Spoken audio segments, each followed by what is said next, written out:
don't know who needs to hear this. Maybe I'm just saying it because I'm living it too.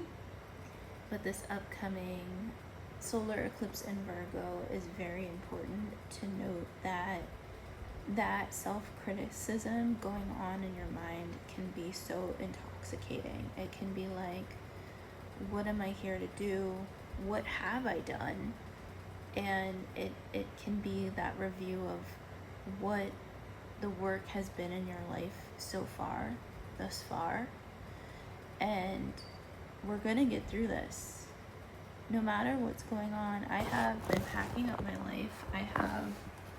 I'm a comedian, so I have journals upon journals, and I have a whole other big box of journals I've been writing for years and years. And I realized, like, I have a journal I brought out from like 2017, and I realized, like, reading it, like, at the time I thought the world was ending, and I realized, like, we've gotten through it as a society, as humanity. As I'm packing up my life as a comic, well, I don't know what I am at this point, but as I'm packing up my life and trying to review it, no matter what we've gotten through the hard times.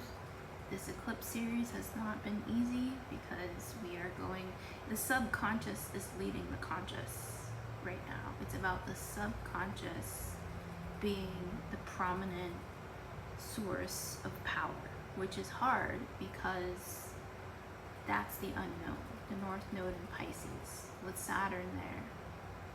And with this eclipse being opposite Saturn in Virgo, it's those thoughts that trip us up and say, well, no. It's really about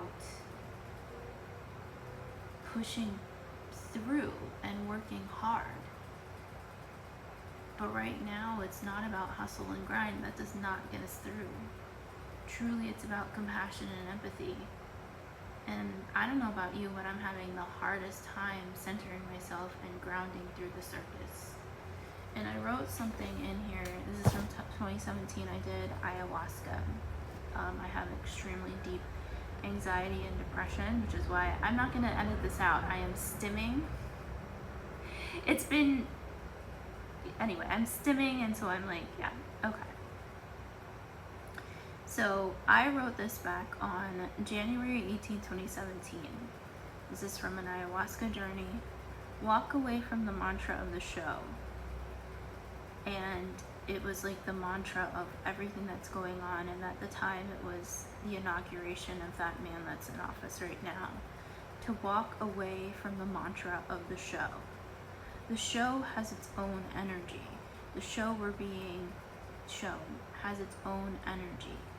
But how can we, with this eclipse, allow ourselves not to get stuck in the words and the verbiage of the show itself? Just a thought as we go into some really big energies. I'll continue to speak. I guess this is a series of speak, even if your voice shakes. And I wrote something in 2017 to surrender and discern. So I think that's a huge part of this as well, to surrender through these energies and discern through what we're being told as opposed to what's actually happening.